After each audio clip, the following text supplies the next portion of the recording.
विद्यार्थियों नमस्कार। हम आपके लिए काफ़ी दिनों बाद आज अंग्रेजी का विषय लेके आए हैं। प्यारे विद्यार्थियों, हमने हमारे अपने YouTube चैनल शहर हैप्पीनेस संस्कृत एजुकेशन पर सभी विषयों से रिलेटेड महत्वपूर्ण टॉपिक अपलोड किए हैं। हमने हिंदी व्याकरण, संपूर्ण संस्कृत व्याकरण और संपूर्ण अंग्रेजी व्याकरण के महत्वपूर्ण टॉपिक्स को हमारे अपने YouTube चैनल शहर हैप्पीनेस संस्कृत एजुकेशन पर अपलोड किया है और विद्यालय शिक्षा के साथ साथ प्रतियोगी परीक्षाओं के लिए उपयोगी गणित, सामाजिक विज्ञान यानी सभी प्रकार की तैयारी के लिए आप पधारें हमारे अपने YouTube चैनल शहर हैप्पीनेस संस्कृत एजुकेशन पर। ये एक ऐसा प्लेटफॉर्म है जहां सभी प्रकार की परीक्षाओं की शानदार तैयारी आप कर सकते हैं हमारे अपने YouTube चैनल शहर हैप्पीनेस संस्कृत एजुकेशन पर। विद्यार्थियों, हम आपको बता रहे हैं आर्टिकल क्या होते हैं। आर्टिकल इससे पहले मैं आपको बताना चाहता हूं कि डिटर्मिनर्स ये निर्धारक तत्व, जिस प्रकार किसी भाषा के लिए, जैसे मेरे पास केला है, अब कितना केला है? मेरे पास एक केला है। आए समझे? दिस इज अ पेन, ये आए समझे? द अर्थ राउंड्स द सन, तो ये द क्यों आया? आए समझ में? आई ड्रिंक मिल्क, आए समझ? इस प्रकार ड्रिंक और मिल्क के बीच में कोई आर्टिकल क्यों नहीं आया? इससे रिलेटेड मैं आपको आज हमारे अपने YouTube चैनल शहर हैप्पीनेस संस्कृत एजुकेशन पर वीडियो बताऊंगा कि किस प्रकार ये टॉपिक हम पढ़ें और आर्टिकल क्या है, कितने प्रकार के हैं, इनको हम किस प्रकार यूज करते हैं। ठीक है, तो अब आप अपना टॉपिक लिखिए आर्टिकल। ठीक है, तो आर्टिकल के बारे में बताना चाहता हूं।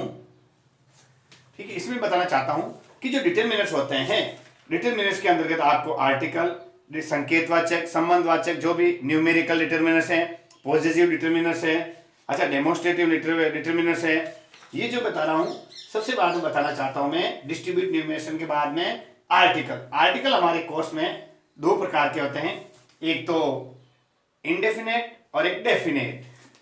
अब देखो, आर्टिकल के लिए आपको बताना चाहता हूं जिसे संख्यात्मक और गणीय और अगणीय कह सकते हैं, डेफिनेट और इनडेफिनेट। ठीक, अब आप भी लिखिए आर्टिकल, इस प्रकार लिख लीजिए। आप एक टेबल बना लीजिए जो मैं आपको बताता हूं, आया समझे?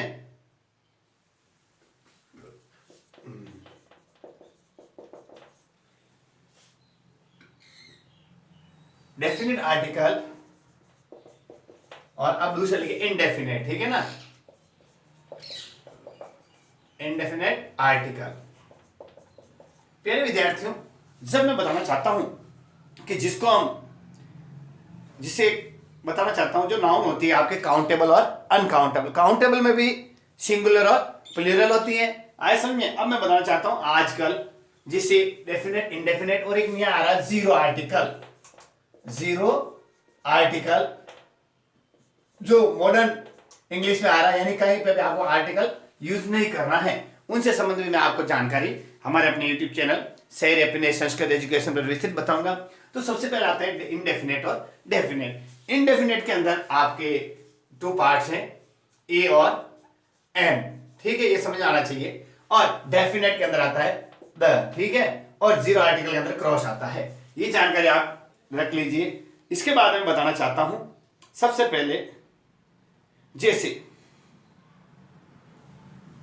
ए और एन, ध्यान रखो आप, ए और एन, इनका प्रयोग हम वन, यानी इंग्लिश में कोई भी सिंगुलर यानी वन, कोई भी वन थिंग अपन बताना चाहते हैं, कोई एक चीज बताना चाहते हैं, उनके लिए हम ए और एन का प्रयोग करते हैं। अब मैं आपको महत्वपूर्ण बात बताना चाहता हूं कि जो गणीय होती हैं, यानी जो काउंटेबल है, जिसको हम क्या कह सकते हैं? काउंटेबल है। ध्यान रखना, जो काउंटेबल चीज है उसके पहले हम ए और एन का यूज करते हैं। सबसे पहले जैसे बताना चाहता हूं, अ बॉय, देखो एग्जांपल लिखिए, एन एलिफेंट, एक हाथी, एक लड़का, ऐसा समझे? इस प्रकार जिसको हम काउंट कर सकते हैं वह हम ए और एन आर्टिकल का यूज करते हैं। अब मैं बताना चाहता हूं, अब मैं एक महत्वपूर्ण बात है, आप याद कर लीजिए। सबसे पहले कैसे करें ए और एन का यूज? प्यारे विद्यार्थियों, ए का मतलब भी एक होता है और एन का मतलब भी एक होता है। जिन शब्दों, सुनना आप, जिन शब्दों का उच्चारण करते समय ध्वनि व्यंजन की आए, चाहे उसको लिखा स्वर में जाए या व्यंजन में लिखा जाए, लेकिन ध्वनि व्यंजन की आने पर ए का प्रयोग, और जिनकी ध्वनि स्वर यानी वोवल से आती है उनमें एन का प्रयोग करते हैं। अब मैं आपको डिटेल बताना चाहता हूं। देखिए ये मैंने आपको थोड़ा हिंट दिया, अब आप डिटेल में मेरे साथ समझिए कि किस प्रकार हम आर्टिकल ए और एन का यूज करते हैं। सबसे पहले हम लेते हैं ए। देखो विद्यार्थियों, ए का करते हैं सभी शब्द, लिखिए आप भी, जिनका उच्चारण व्यंजन यानी कॉन्सोनेंट से शुरू होता है। आया समझे? व्यंजन यानी कॉन्सोनेंट, कॉन्सोनेंट से उच्चारण व्यंजन से, यानी व्यंजन कॉन्सोनेंट से शुरू हो। अब बताना चाहता हूं कॉन्सोनेंट क्या आता है। क से लेकर के ग तक ध्वनि, जिन उच्चारित शब्दों का पहला अक्षर यानी जब उच्चारण करते हैं वो शुरुआत क से ग तक हो, उन सभी के पहले हम ए का प्रयोग करें। जैसे देखो, इसको क्या बोलते हैं अपन? वन। तो वन में क्या है? पहला व है, य र ल व। तो यहां क्या लिखेंगे? अ वन रुपी नोट, इस प्रकार। अब जैसे देखो, अब आप ध्यान से देखना, गल, गल में क्या है? पहला ग, वोवल नहीं है, ये कॉन्सोनेंट। ग किसमें आता है? क से गया तो कॉन्सोनेंट आता है, क्या है? अगल। आ रहा समझ में आपको? अब देखना,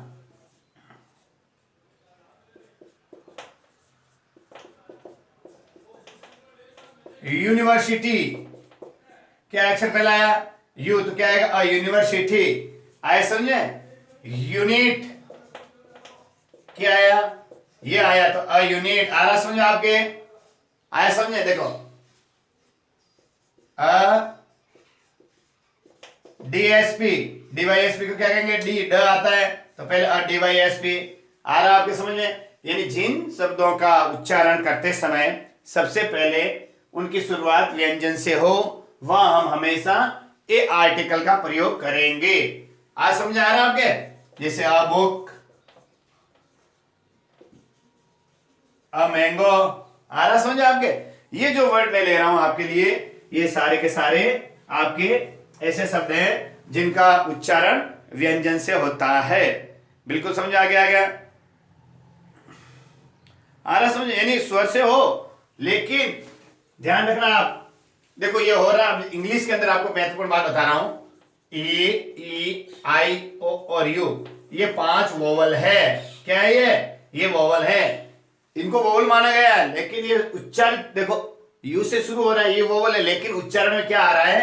ये आ रहा है। उसको उच्चारित करके देखिए आप, उच्चारण करने के बाद में उसकी ध्वनि यदि व्यंजन की आती है, चाहे वो स्वर से शुरू हुआ हो, लेकिन उच्चारण में व्यंजन की स्वर ध्वनि आती हो, तो वहां हम हमेशा ए का प्रयोग करेंगे।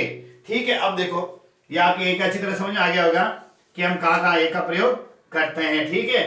अब जैसे बताना चाहता हूं, ये एक का मैंने पूरा बता दिया आपको डिटेल में। अब ले रहे हैं एन। ए का लिख लिया आपने कि जिन शब्दों का उच्चारण व्यंजन से शुरू हो, चाहे वो लिखित में स्वर क्यों न हो, लेकिन उच्चारण व्यंजन की ध्वनि से हो, तो उसे हम ए के साथ आर्टिकल लगा के पूरा करेंगे। अब लेते हैं एन। देखो, यानी ऐसे सभी शब्द लिख दिया आप, ऐसे शब्द जिनका उच्चारण वोवल यानी स्वर से शुरू हो। ध्यान आ रहा समझे? चाहे वो वोवल से भी लिखा हो, चाहे कॉन्सोनेंट से लिखा हो, लेकिन उसका उच्चारण वोवल यानी स्वर ध्वनि से शुरू होना चाहिए, जिनकी ध्वनि का पहला अक्षर स्वर हो। आ रहा समझे आपके अच्छी तरह से कि नहीं आया? अब देखो, अब मैं एक बता रहा हूं, जैसे देखो क्या लिखा मैंने? एप्पल। तो एप्पल में क्या आया? ए आया, एन एप्पल। तो एप्पल ए आया, तो यहां क्या लिखेंगे? An apple. अब प्यारे विद्यार्थियों, स्वर कौन कौन से होते हैं? अ आ, ई, उ ऊ, री, ए आई, ओ औ, अंग और अह। इन वर्णों की ध्वनि यदि किसी शब्द के शुरुआत में आती है, तो वह हमेशा आप एन का प्रयोग कीजिए। जैसे एप्पल, ऑरेंज, क्या आएगा? ओ आया पहले, ऑरेंज में ओ आया, तो ओ क्या है? वोवल यानी स्वर है, तो यह क्या लिखेंगे? N orange. अब आप देखिए,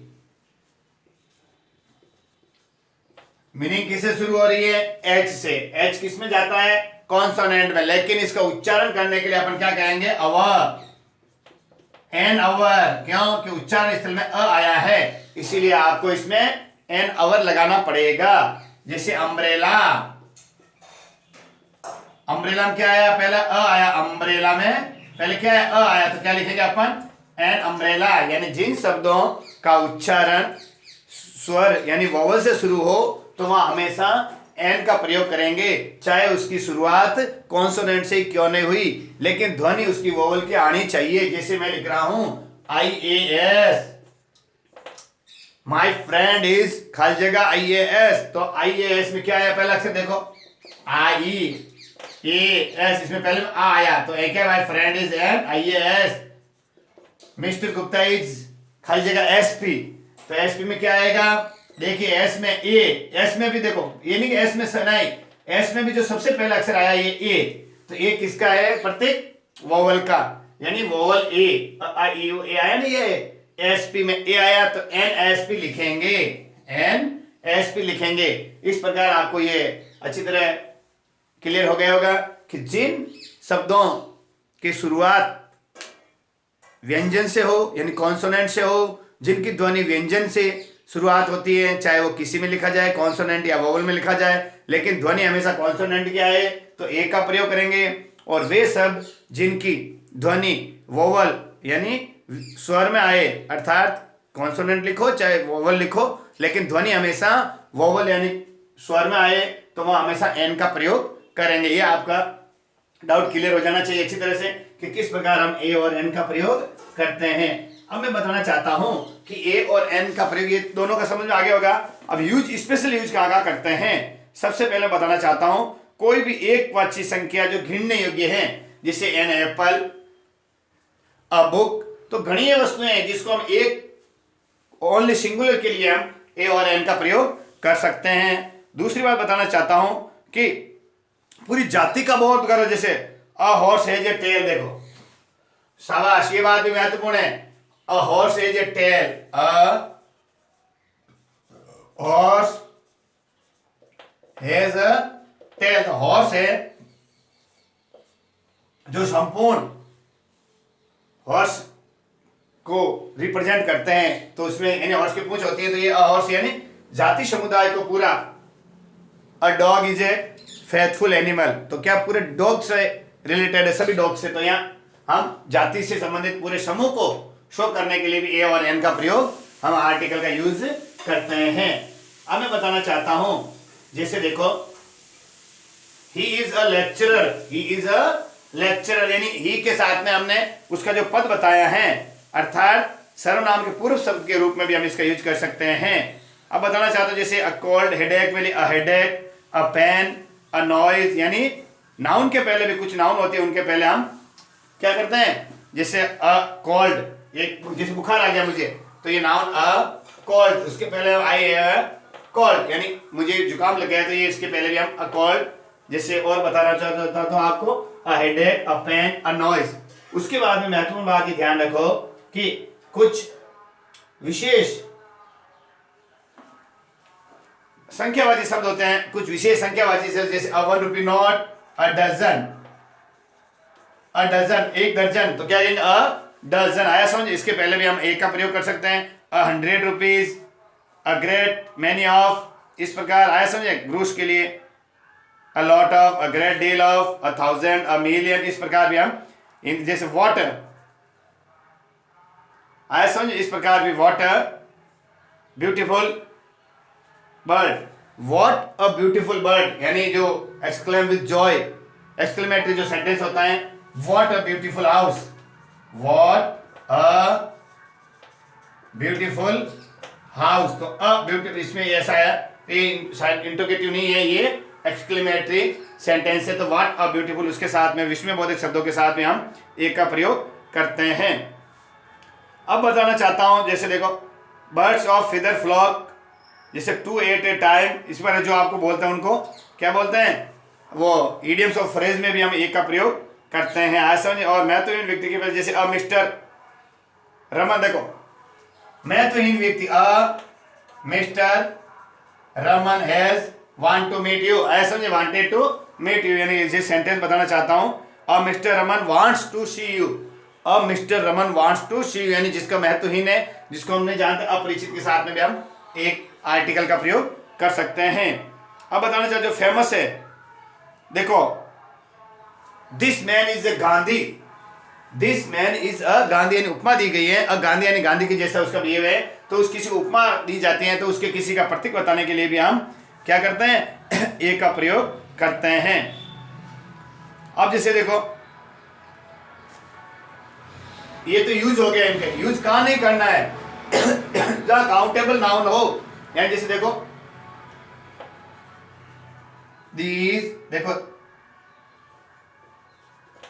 खल जगह मैंगोज, दीज तो क्या कोई आर्टिकल नहीं आएगा, क्यों कि मैंगोज प्लूरल है, इसलिए ए और एन का प्रयोग हमेशा सिंगुलर के साथ होता है।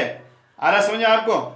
और इसके बाद में महत्वपूर्ण बात है, जैसे ए और एन नहीं आता, जैसे he has a lot of language, इस प्रकार।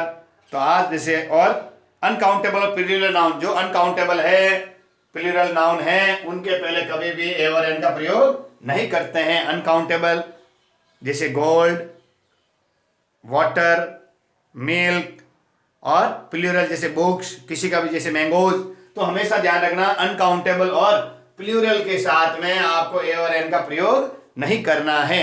ये मैंने आज हमारे अपने यूट्यूब चैनल पर आपको समझाया कि किस प्रकार हम आर्टिकल ए और एन का प्रयोग करते हैं।